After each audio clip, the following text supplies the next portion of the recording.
Hi folks, me filming another of my photo sets, something to do during lockdown when you can't go out and actually film new stuff. I'm going to go through my photo sets and upload them as video. So this is from May 1998.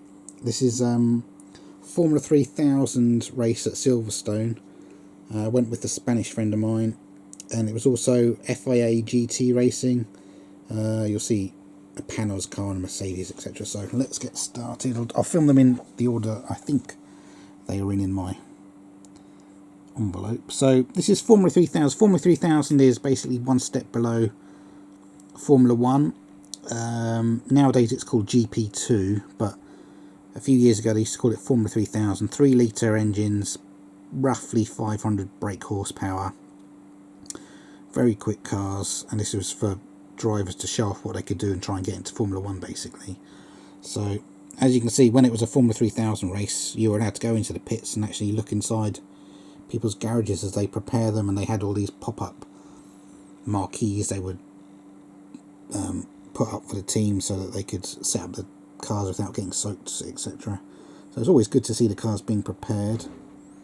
Don't know which driver's car this is, but anyway. Next picture. So this is looks like I was at Copse Corner when there were some sports cars coming around. This is, so you're at the end of the start-finish straight as it used to be at Silverstone, and then the first corner used to be Copse Corner. This is Copse Corner. It looks like it was a very sunny day. Next picture is also from Copse Corner. You can just about make out a car about to go around Copse Corner. Nothing special, so I won't spend ages on it. And you can see you've got these kind of concrete steps for people to sit on. When it's a Formula 1 race, people bring their own chairs, and I've watched a Formula 1 race from this point. Next we're going to a Mercedes.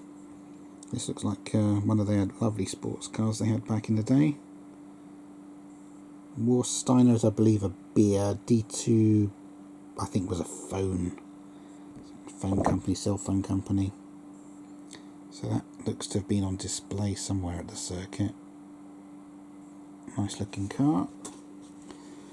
Next we've got a Panasonic car. I believe the owner was someone called Don Panos. He came up with this sports car. It sounded absolutely awesome. Whatever engine they had in it, you'll have to Google that. 1998 Panasonic car and see what engine they had. It sounded completely different to all the other sports cars when it was going around the track at full speed, and it was awesome. And it had this kind of weird metallic paint that changed colour. It was kind of purple and green and strange colour scheme, but it worked. It was good.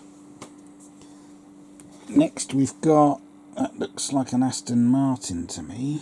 An old, bit like the one James Bond had in some of the early 007 films. You can see the registration there, 250 Cal. Don't know who that is, don't know whose that is, but nice sports car next to a huge motorhome. RV, as they call them in America, recreational vehicle. Next we get to this car here. Looks like a Formula 3000 car to me. Rolling Stones Bridges to Babylon looks to be the sponsor of this one. Car 20. Again, if you want any more detail than I can tell you, you'll have to use Google them. So type in Formula 3000 1998 and it'll probably come up with a list of the teams and drivers from that era. And Car 20, whoever that is, had some Rolling Stone sponsorship. And as you can see the cars being worked on. They've got the nose cone off, front wings off, so you can actually see the wheels off, so you can see where the wheel would attach to the hub there, and that's the brakes, brake pads and brake discs attached to the suspension. So it's nice to see cars being worked on. Get to see all the different parts they're made up of. Now this looks like a Formula 3 car to me. Mugen Honda was the engines they used, and back in the day, Formula 3 cars had about 225, 240 brake horsepower. So half the power of a Formula 3000 car. East Anglian Computer Systems, Tessa tape, that is, that's you know, like tank tape, etc. So that's another. So Formula 3 and a season of Formula 3 back then, I remember being told it was something like 250 grand you needed, possibly slightly more than that, to do a season in the British Formula 3 Championship. That's another Formula 3 car. It's a bit out of focus, I'm afraid. My photo was. Can't quite make out what that sponsor is. Oops. I'm trying to zoom in to get it a bit bigger, but you can go car number 4. Anyway, Avon tyres. That's probably near scrutineering. Next, this looks like Formula 3000 cars about to go. This is Parc Ferme. This is probably after they've done the race, when they have to then be checked to make sure they're legal weight, legal ride height, etc. What does that say? Hyde a foray or something. Is that car number 7, I think? NCAP. NCAP? Isn't NCAP the testing they do for cars for safety? Anyway, cars in Parc Ferme. Where are we next? Ooh, that's rather dark, I'm afraid. Can barely make that. That's me looking at Cop's Corner again. Nothing in that picture really. Picture of me on the day. So on the day I was wearing my Ferrari top. Lovely top that is. I bought that Brands Hatch. Brand new, and it's blooming expensive for what it is. Again, the car's in. I presume this is Parc Ferme, ready to be scrutineered. Cars coming up. The start finish line. And so the old pits were along here, and that's the bridge you walk over to get to the pits there, where those advertising hoardings are. Can barely make out what that is. Let me just have a look. I'm not sure what that is. That could be the Formula 3 race. It could be something. Don't really look like they've got wings. I can't remember if they had anything else on the support that particular day. Can't quite tell what it is. It's not particularly good, I'm afraid. Cop's Corner again. That's probably a Formula 3000 car about to go around. Well, it is going around Cop's Corner. No idea what speed they go around there. I know Formula 1 cars used to go around there about 160 miles an hour, so I presume a Formula 3000 car would go around there probably 140 miles an hour or something like that. Fast, anyway.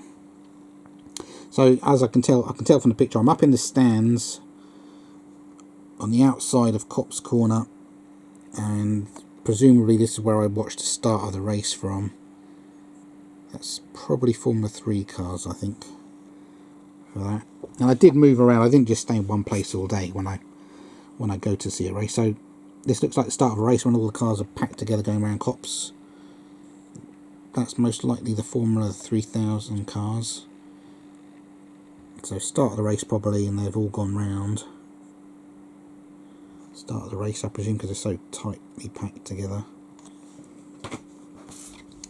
Another one taken from up in those stands. This is probably the start of one of the races. Either Formula 3 or Formula 3000, I can't tell. The picture's slightly out of focus, I'm afraid, folks. It's just to give you an idea. When you go, take the best camera you possibly can. I only had a camera that was probably worth about 30 quid. I'm not exaggerating. It was just a very basic 35mm camera these were taken on. Nothing special at all, so bit of a hit and hope job, I'm afraid.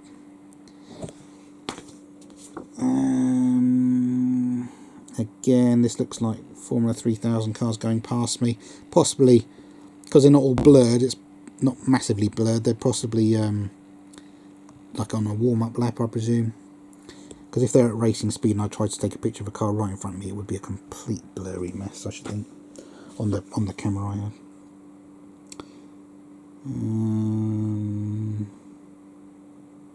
Again, that looks like a Formula 3000 car.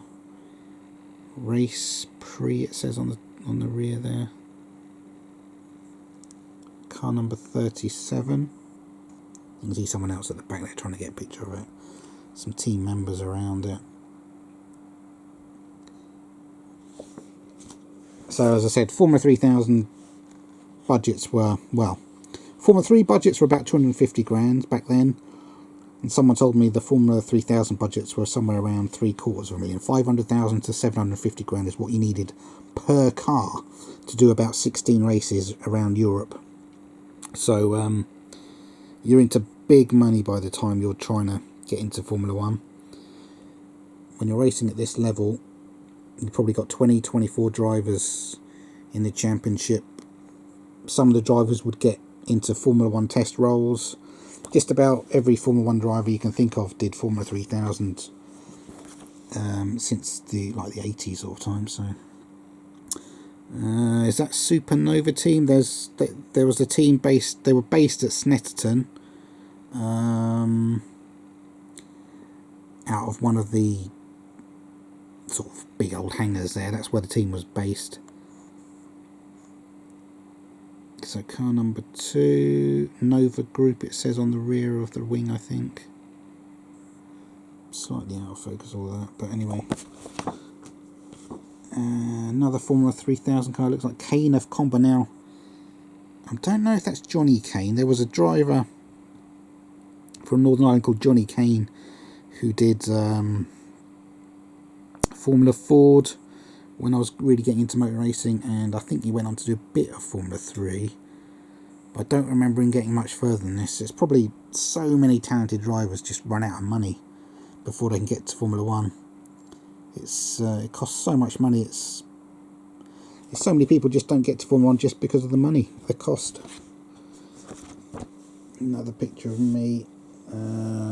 Yeah, I've got that's my Ferrari top on, and I had a Ferrari cap as well, red Ferrari cap, and then that's the last picture I've got from this particular set, and that's the bridge you walk over to get from outside of the circuit to the inside where the pits are, along the old start-finish straight at Silverstone.